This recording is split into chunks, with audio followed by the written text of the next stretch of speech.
All right, so first and foremost, my name is Brad Antonowitz. I'm part of Open Security Research, which is a project sponsored by Foundstone. And so I've done some wireless work in the past, and when Rob started getting really interested in 4.9 gigahertz, it got really attractive to me. Well, Rob got extremely attractive. Not in that way, sir. Look at that. Look at that body. He works out. Anyway. Wiggle, wiggle, wiggle, wiggle, wiggle, yeah. So I joined Rob, and here we are presenting.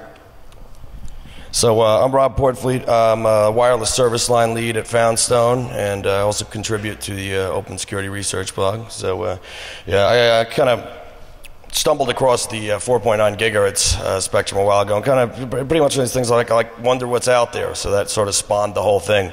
And then there's certain aspects that I could have used Brad's expertise in. I asked him to help me, and he graciously accepted. So here we go.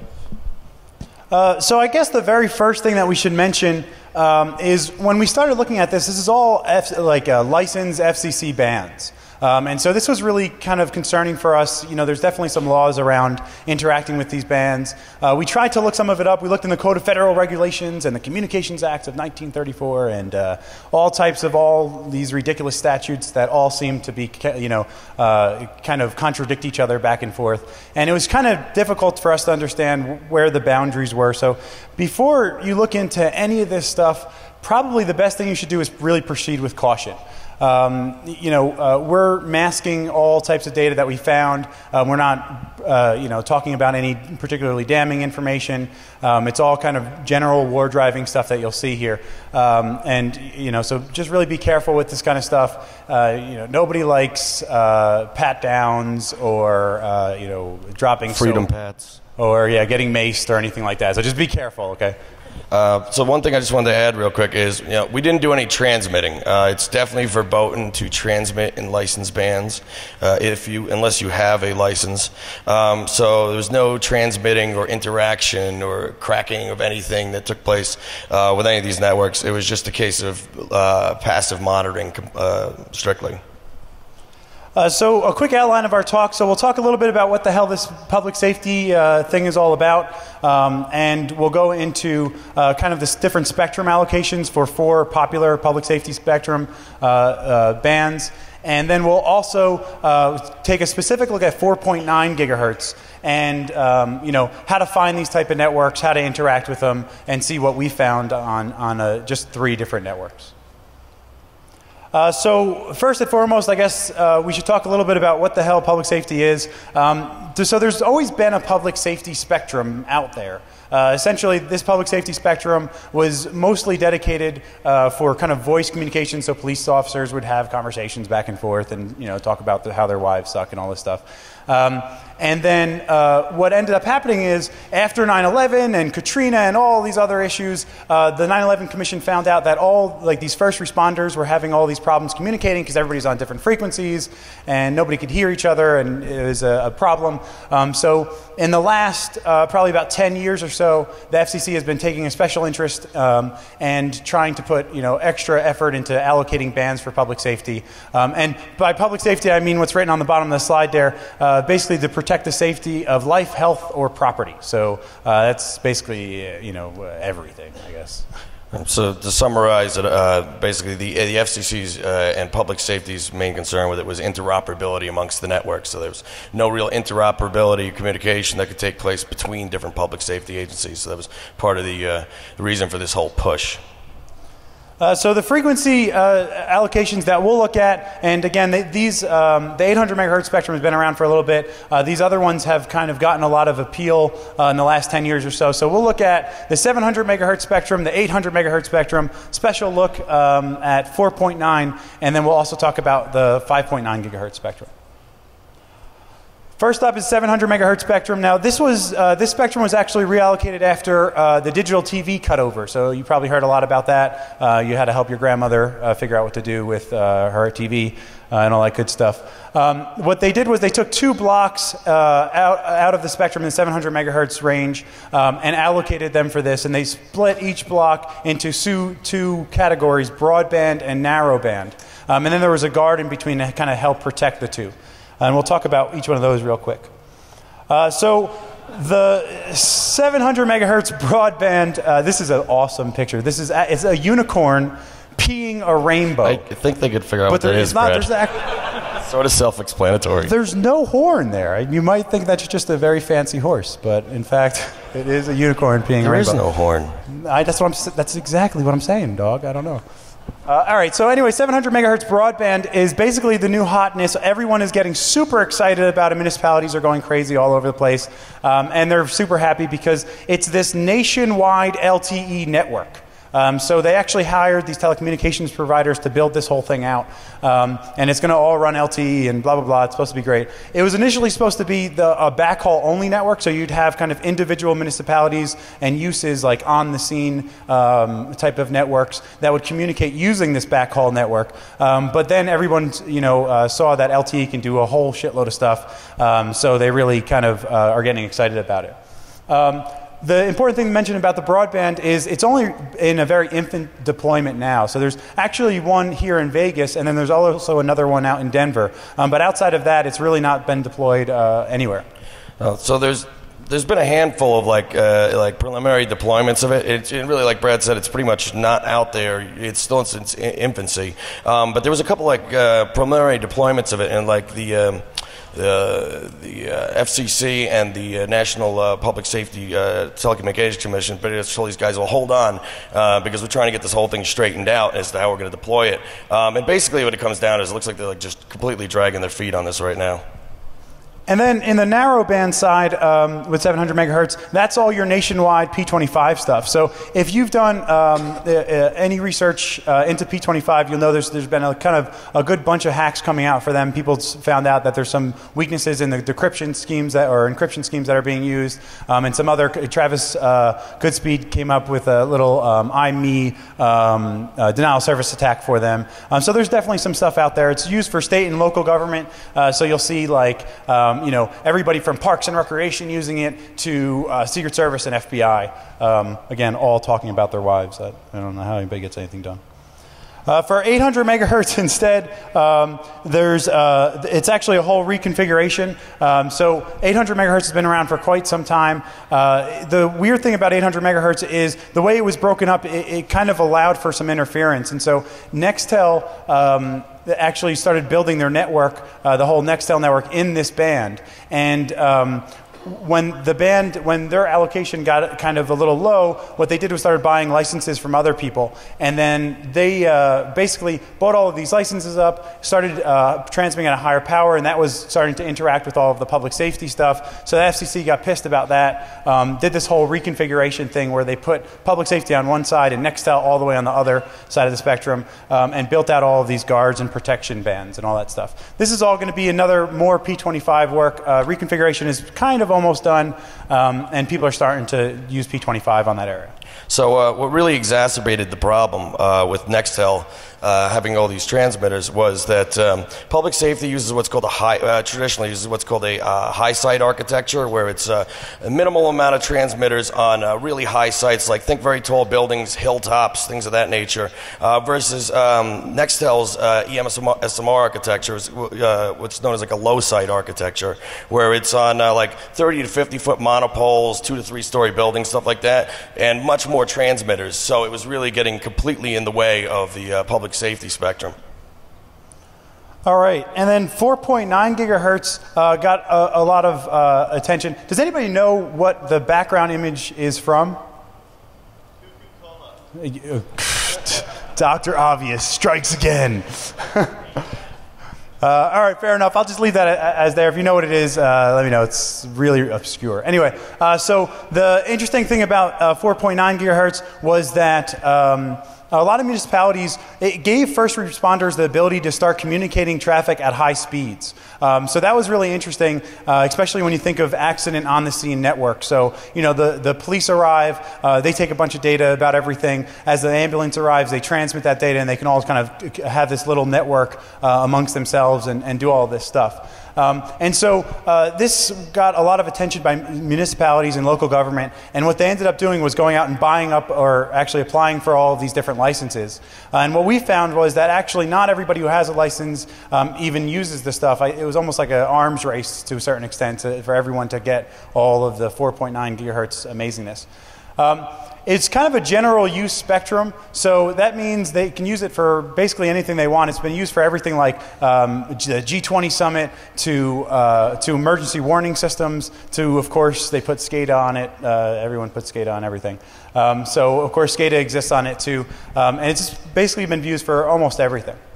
Yeah, so they were pushing to use it for a lot of different things. Traditionally, or originally, it was slated that it was thought that they were going to use it for on-the-scene response, like ad hoc networks between first responders at a particular scene of an accident or fire or whatever. But what it seemed to have gotten most use from is for point-to-point fixed links, like backhaul and mesh-type architectures for metropolitan area networks, municipal wireless.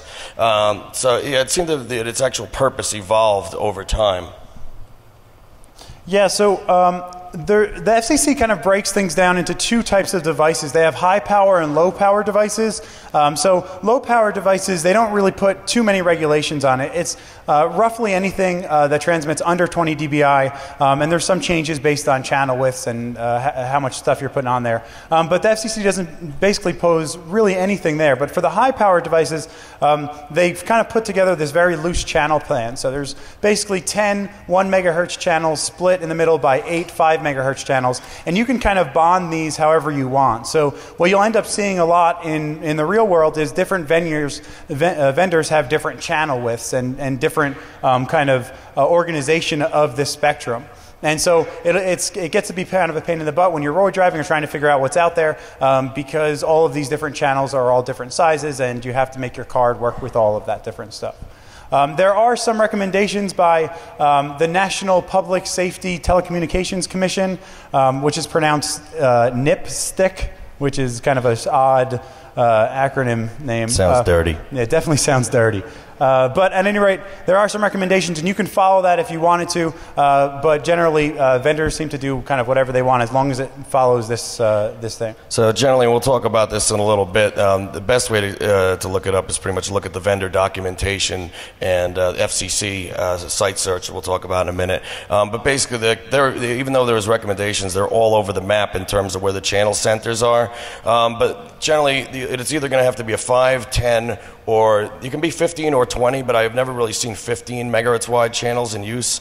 So once you figure out what the channel centers are, or the likely channel centers, then you can experiment with different channel widths, but it varies wildly per vendor.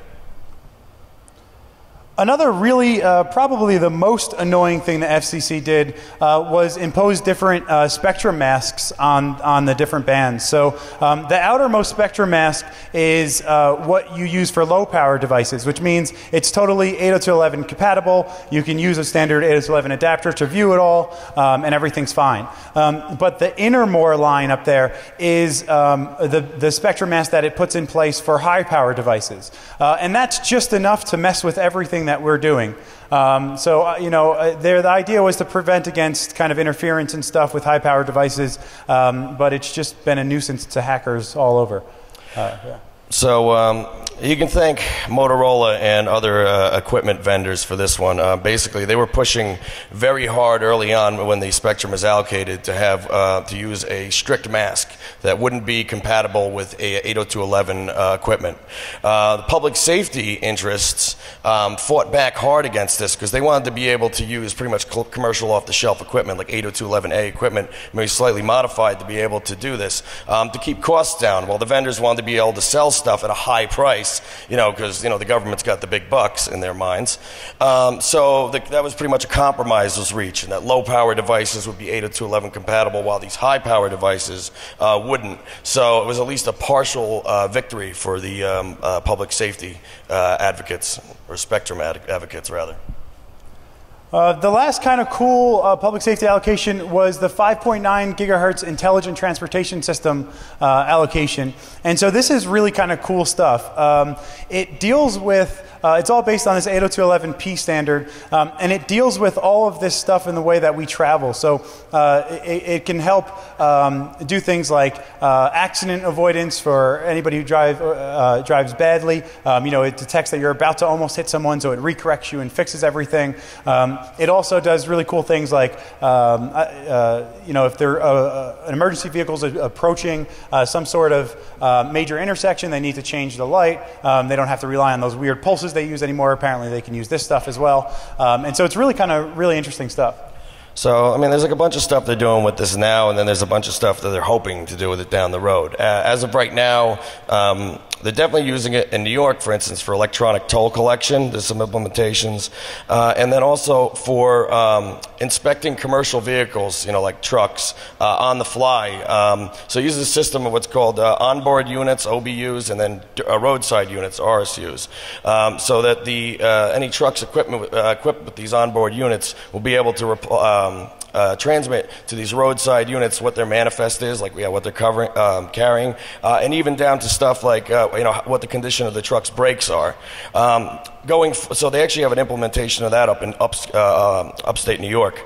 Going forward, once these become somewhat ubiquitous in vehicles, it'll be used for things like collision avoidance, like it'll tell you if somebody's in your blind spot, you're about to move over into them, all the way up to things like what they call platooning. So assuming that someday driverless cars become the norm, so think of this. You guys would be very uncomfortable, I'm sure, driving 2 feet off the bumper of the car in front of you, unless you live in New Jersey, in which case that's completely normal behavior.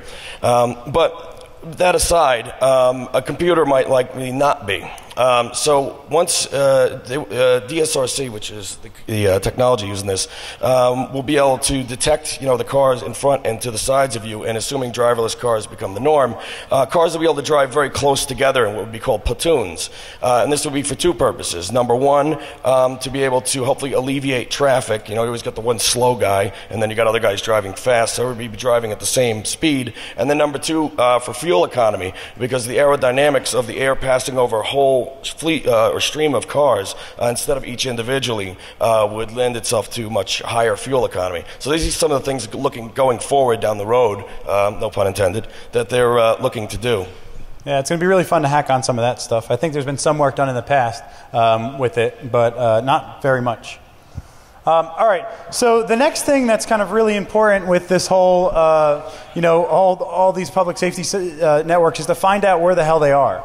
And so reconnaissance is actually a really important phase because sometimes, again, it's hard to tell which channel widths are being used, so you have to know that. When I was going out and doing our Wardriving, I was in New York City on a bicycle with an antenna hanging off my back and having to drive, through Times Square and hope nobody thinks I'm a bomber of some sort or anything like that. And then I would stop in front of police stations and pull out my laptop, and that's just scary stuff. So reconnaissance is a very important thing. You don't want to be fudging with all your commands and messing around with everything beforehand. So, and we'll get into this in a minute. So sometimes finding sites is a bit of pain in the butt. In major metropolitan areas like New York City or Las Vegas, it's fairly easy, given that the majority of the sites that we found are down low, using like omnidirectional antennas, and they're on lampposts and things of that nature. So they're down low and fairly easy to access, and they're fairly ubiquitous. But in this, for instance, like New Jersey, where I am,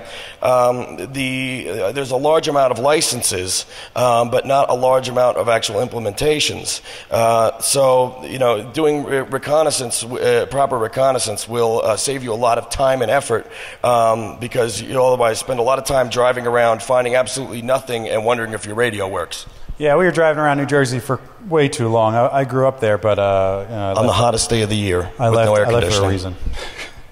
All right, so for radio reference, if you're a ham radio enthusiast or have ever probably looked into any kind of radio, you probably have heard of radio reference. It's a site that'll handle all of the 800 and 700 megahertz bands. It's a super easy site to use. You'll see everything that's up there. So that's kind of an easy, obvious one. Another thing that's really cool is this thing called CAPRAD. And so CAPRAD was used, so if you wanted to deploy any of these public safety networks in your area, you had to go to a regional planning committee, and a regional planning committee would oversee the licensing of all of this good stuff and blah, blah, blah. And so what they would do is they'd register in this CAPRAD database and to see what sort of use was in that area so they wouldn't step on each other's toes and knew who to talk to kind of work together between everything. So CAPRAD works for 700, 800, and 4.9, but for 4.9 it kind of sucks. 700 and 800, it works kind of good. What it'll do is it'll provide you kind of high-level areas of a particular region. One thing to note is it does require a username and password, but it's super simple to get one of. All you have to do is register for the site, and then it's a manual process. Somebody has to approve you, but literally, you can register dongs at whitehouse.gov, and they'll be okay with it. So it's not that bad to get. So what I found CAPRAD to be most useful for is sort of as an aggregate of data, right? You can figure out, they have these regional planning committees, right? So all the sites in a given area will fall under a given RPC, right? So you can see what RPC your area falls in under, what region you are. Like, for instance, Region 8 is New York City and northern New Jersey, and maybe some of Connecticut or southern New York State. But anyway, it'll show you all that data, and it'll show you a good aggregate of data for like 700 and 800 megahertz. So it's a good first place to look. If you're searching for specific sites, it really just passes you through to the FCC site search, which we'll talk about in a second. But for 700 and 800, pretty useful and good as a first step, anyway. Yeah, probably the most useful thing for us was this FCC Advanced License Search. It's super easy to use. You basically just define the 4.9 gigahertz spectrum range and its options. So it's 4940 to 4990, and then just look for active licenses and press search. It'll come back with a huge list of stuff. You can narrow it down to a specific area or anything else that you want to do there. So, if you're lucky, depending on the record, so the records will vary somewhat wildly, actually. Certain records, if you're lucky, you'll get the actual, so you'll be looking for a specific transmitter site. Some will give you an actual physical address. Some will give you an address down to, say, for instance, certain airports. It'll tell you it's on pole number 2, southeast corner. So it'll be very specific. In other cases, it will only give you GPS coordinates, so you have to look up the GPS coordinates. In some other cases, they'll have what they call a citywide or municipality-wide license, where it'll just say, valid for everything within the municipality of, X, Y, or Z. In which case, you're going to have to do a little bit more digging, and it may involve some driving as well.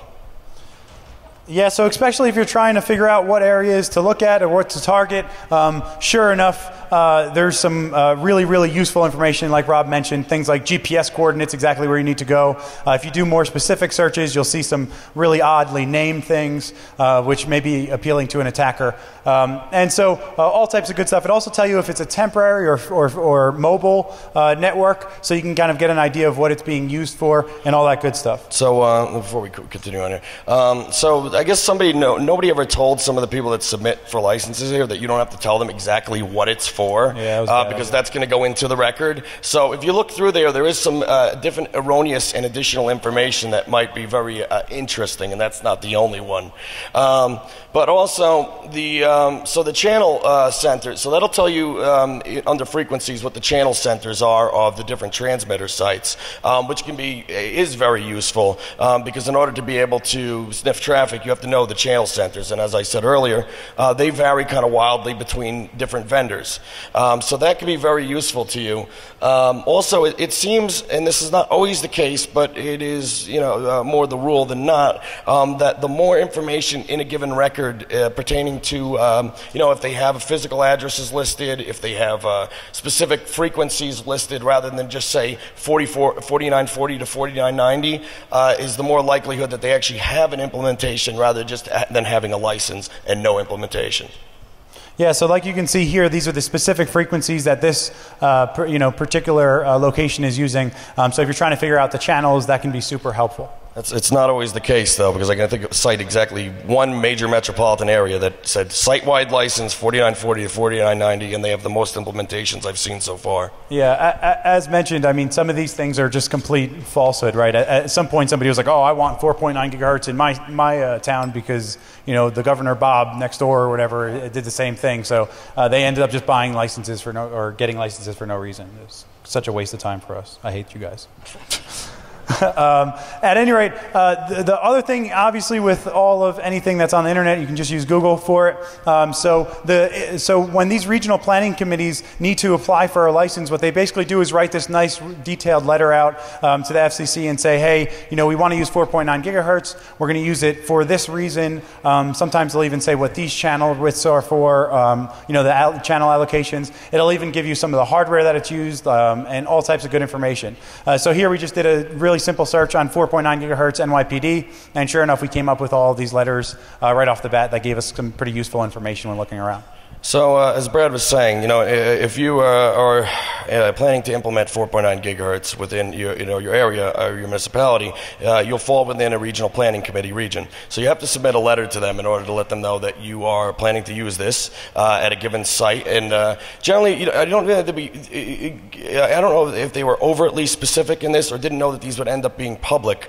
Because if you could search, there's certain text that you can probably figure out from there that's unique for it's the same between each letter. So if you Google that, you'll find all these different letters specifying their intent. They're usually on the local Homeland Security websites of the local area, state, and region.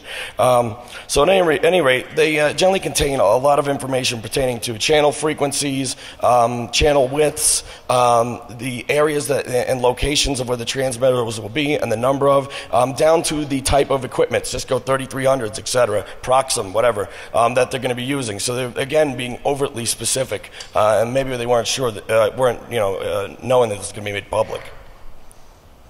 So I guess the first thing that we wanted to do before, when we were messing with all of this stuff and trying to get into it, we wanted to build kind of a little test lab, obviously in a Faraday cage in a foreign country where transmitting on this stuff is entirely legal. So we did what any normal person would do and go on eBay and see what kind of 4.9 gigahertz stuff is up on eBay. And surprisingly enough, we found a whole crap load. There was a lot. So we saw these 3 particular ones, and we ended up buying them all just because they were semi-affordable, and hopefully maybe I can expense this, I don't know. So we bought all of these things, but then we surely realized that in fact a lot of people on the internet don't know what the hell they're selling, because we would get them and then we'd look at them and they didn't have 4.9 gigahertz radios. Then we had to contact them to return them, and like the guy on the bottom refused to take it back, so I had to start screaming at him, say bad things about his mom. It was like a whole situation. But at the end of the day, we did find something nice on eBay, which was this Proxim Quick Bridge, and this thing was only $100, and all of the other ones were $1,000. So that was a pretty good deal for us. Going back to my earlier comment about the vendors banging the government for tons of money because I figure the government's got deep pockets. So generally, eBay is your friend for this. You'll generally be able to find something somewhat reasonably, hopefully. Yeah, but make sure you're careful and contact the vendor to make sure they actually know what they're selling first. So when I was looking at this one, it definitely looked like a good deal. And then I came across this picture on the internet, and this is a picture of a surveillance system that the NYPD has deployed everywhere. And if you take a close look, it looks like something that's extremely similar from a physical standpoint as the actual initial listing. So that really made me super excited. I picked that one up right away and kind of continued our search for other access points we can play with. So as you start doing this, if you do start doing it, you'll eventually find yourself noticing all sorts of APs and antennas on light posts that you never noticed before. And after a while, you'll be going, oh my God, that's Motorola. Hey, that's Proxim. That's Alvarian. And you start scaring yourself. And basically all your friends hate you because you don't have conversations anymore. You just point out things that are in the air that they don't care about at all. So another interesting thing that we found when we were looking for other 4.9 gigahertz stuff was this forum post.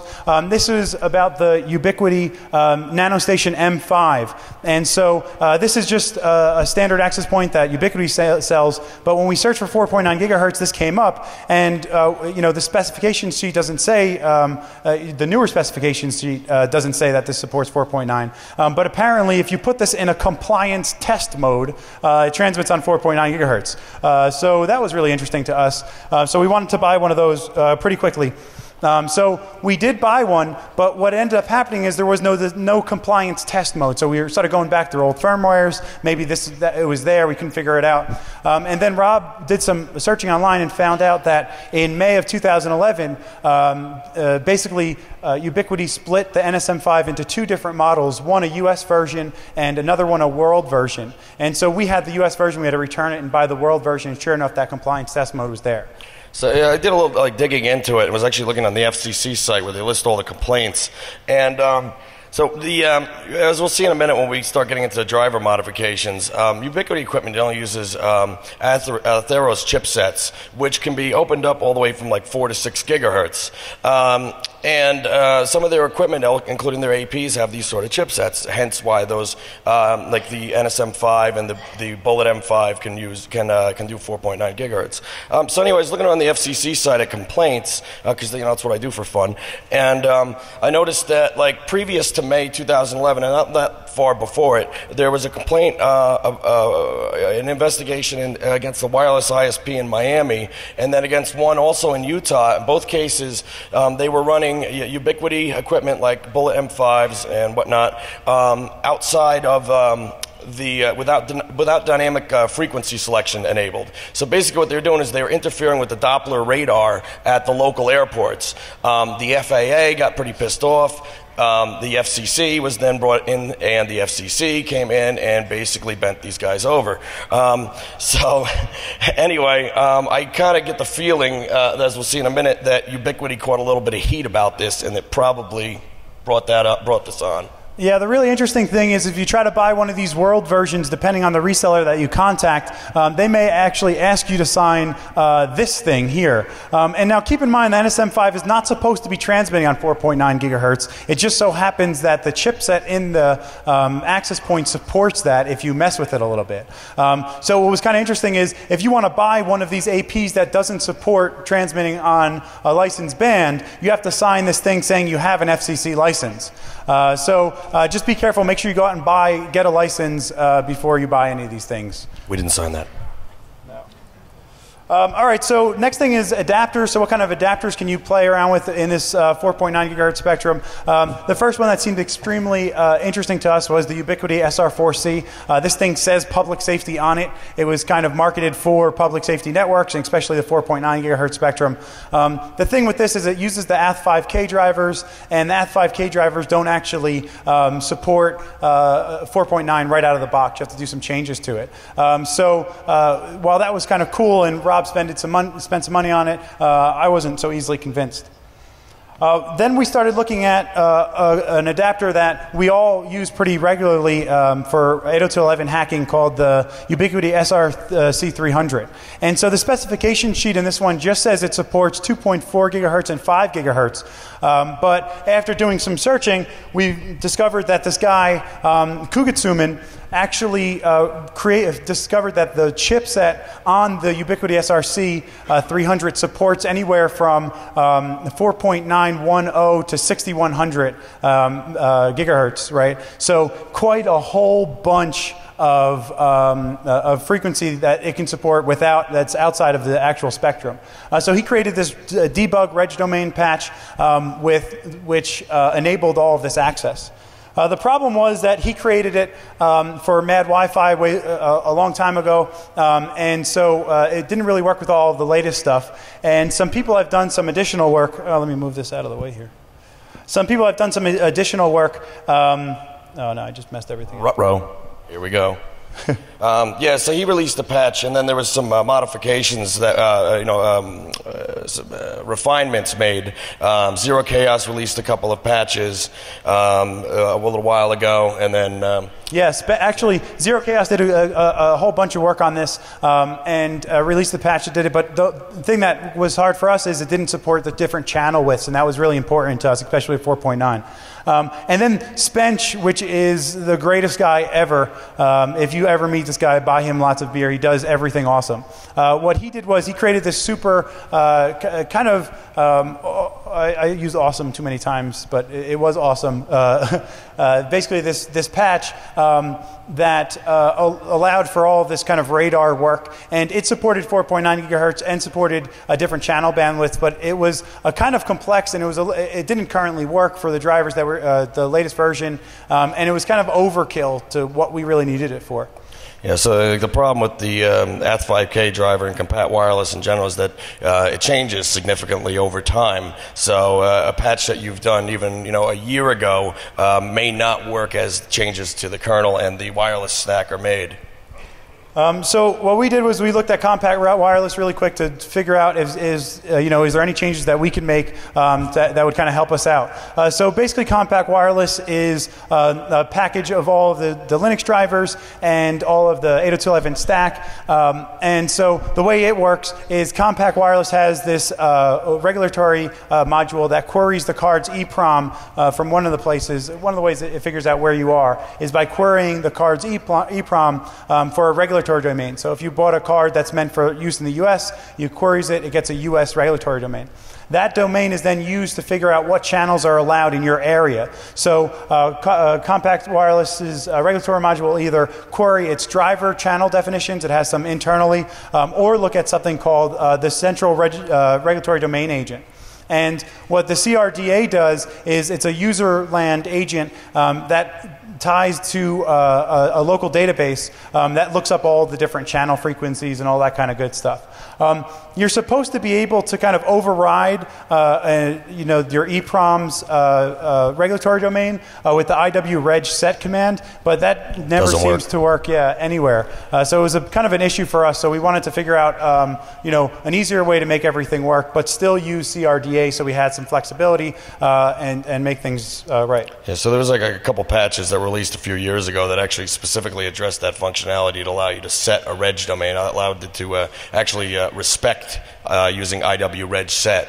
Because as I take it, it seems to be like purposely broken so that you're not able to fudge around with things and be naughty, what we ended up doing was we looked into the drivers really quick, and it's surprising how much of this function, a lot of the functionality is there, just not really used in the drivers. Looking through, basically the way that it works is there's this ATH is 49 gigahertz allowed function that is queried to define, and depending on the regulatory domain, it will either define the lower boundary of the channels to be 4920, and if that regulatory domain is not allowed, instead it will be somewhere 5005. That was a bit of a thing. So all we did was kind of just return true for that function, and then we have always 4.9 access all the time on anything. The other thing that we had to do again was support those different channel widths. So it was surprising in the actual code comments of the drivers exactly how much stuff was detailed there. So by default, everything is pretty much hard-coded for 20 megahertz channels. You can't really do too much past that. But it's like, the person who was writing the code just got lazy halfway through and was like, you know what, I'm not going to write this code. I'm just going to write comments on how to do it. Which is the comments are probably more code than was required to actually make it all work. So we had to do a little bit more work, but nonetheless, everything ended up working out pretty fine. So what was cool is at least that the 4.9 stuff was a lot of it was in there, at least with 20 megahertz wide channels, because in Japan they use what's called there's an amendment for called 802.11j, because in Japan they actually have a 4.9 gigahertz spectrum that they can use. It's not public safety, but the support was already in there somewhat for it, just wasn't activated. Yeah, so basically what we did was we made this, the different channel widths defined via a module option or a module parameter. We actually use the same name of the module parameter for that Spence used. It's different code underneath, but it's still the same name, just to kind of maintain some consistency there. And you can just easily define what bandwidth you want to use, whether it be 20, 5, 10, or 40 megahertz wide channels, and then you can use that there. So to make all of this work, there's a script. The URL is down on the bottom, github.com/OpenSecurityResearch, and you basically run the script. It'll automatically download, compile everything. You don't have to do any work. You just / and it'll work fine. If you wanted to manually do stuff after you compile the new Compat Wireless with the drivers and with the patch, we have all of kind of the options there. Just create a monitor remote interface, and then you can kind of use TCP dump or Kismet or whatever you want to use to kind of sniff on that spectrum. A couple of other things that we did was that actual regulatory database, we had to add some specific additions to that so it can support the 4.9 and ultimately the 5.9 gigahertz stuff too. So we're going to use CRDA rather than making statically defined channels, so it's statically defined ranges, so anybody can kind of play with it and not have to recompile the drivers every time. And then finally, there's some basic options you need to configure with Kismet. So we also provide just a basic Kismet configuration file so that you can channel hop on these channels and not have too much problems associated with it. Yeah, so in Kismet you can do it a couple different ways. You can either set a frequency range and then define within that your the number of channels and the channel widths, or you can just define specific channels. So it pretty much depends on how you want to do it. Generally, you would probably define a range and channels in that, and then to set it to hop, so you can hop throughout the various channels in the 4.9 band. Then once you kind of figure out where you are, lock on to a specific channel and find and monitor the traffic there. All right, so the very first thing we did was we checked out New Jersey. Wow, we have 10 minutes left and quite a lot of slides, so we're going to try to tear through these. But yeah, the first thing we did was take a look at New Jersey. We did a lot of driving around, but didn't find too much. They actually have this whole WiMAX implementation there, and our drivers weren't, our adapters couldn't really support any of that stuff. So we did do a lot of driving on the Turnpike and the Parkway, a lot of fist bumping, drank a lot of Red Bull, it was great, but we didn't find too much. The next thing we looked at was, again, that 4.9 gigahertz mesh network in NYPD. So on the bottom here is the channel list that you can use to find that network if you're in New York. And so basically what you'll notice is they have those, again, those APs on the top, and all of these things are kind of in line of sight of each other. So if you go through a big pedestrian area, an area like Times Square, you'll see these things all over the place, and their antennas are all aligned because they're all point-to-point networks across everything. You can actually see some of the data that's being transmitted. The kind of interesting thing that we noticed was that there were default SSIDs and kind of really obscure SSIDs. So the obscure ones seemed to be obvious that those were the network that NYPD was using, but the default ones seemed like maybe those APs were just not configured, which has some kind of interesting implications if you think about it. If it's a default access point there, it's kind of concerning. Another thing that we noticed is with these networks, all we saw was probe requests. So that was kind of odd because usually you would see constant beacons out all the time. You wouldn't necessarily see probe requests. I don't know what would happen if you responded to those probe requests or if you could do anything like that. Obviously, we weren't going to transmit on anything, but it might be something interesting to look into. Another kind of network that we saw was when you get closer to the stations, the actual police stations, you'll see an antenna out front, and those were transmitting some stuff too. And so I was, again, riding around on my bicycle and waiting in front of the police station, seeing what I can find, and took a look and was able to get an e-handshake. And if you look kind of closely, there's something maybe a little alarming to anybody who knows anything about wireless. There's some LEAP that's being used. And if you watched a talk by Moxie and David Holton today, you might know that LEAP uses MSCHAP v2 handshake that goes across. So that could be kind of concerning since they crack that in under 24 hours. So looking at the equipment that's being used in 4.9, it really seems as though not any additional security measures have been taken place. You still see LEAP in use, you still see WEP in use, so it seems like we're not learning from any of our mistakes, or that the implementations have been there for a while. And then also, we did see a lot of Cisco OUIs available to things, and things that indicated that Cisco is being used a lot, but those Proxim APs looked almost identical to the ones that we bought. So Proxim has this proprietary protocol called WARP, the Wireless Outdoor Routing Protocol, and so there were some older hacks with WARP, but when we tried them, nothing seemed to work. Even with our AP, we tried to put it in DFU mode, and we couldn't get anything out of it. So it's kind of a proprietary protocol, and you might not have too much access to it. The next thing that we looked at was Vegas. So we weren't even going to look at Vegas, but then when we came here, we were drunk, and things come up. Well. So we decided to. So on the bottom there is again the channel list that you can use to view what kind of data is there and view it. So real quick, actually more or less what happened is I was sitting up in my room, and I was just looking at actually the 2.4 gigahertz spectrum, and what you'll see a lot with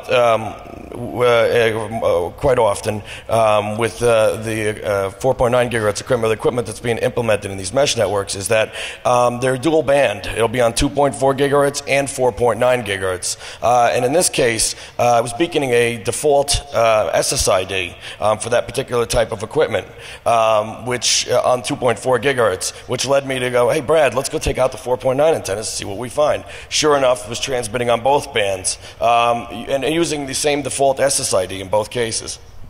Yeah, so we did see some beacons here, so definitely a different technology that's being used. And what was kind of interesting is we saw this weird frame here, and we weren't really sure what it is, and we still kind of aren't.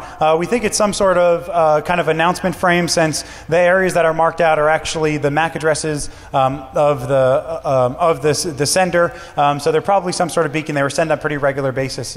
So all of this network seems to be, basically guessing. We were guessing that this is all part of the wireless surveillance network that you see out there. But one thing that's kind of interesting is these particular Motorola mesh networks actually have 4 antennas. They have two 2.4 and two 4.9 gigahertz, and 2 of those 4 antennas actually use a proprietary protocol called mobility enhanced access, so that you can't have too much access to it.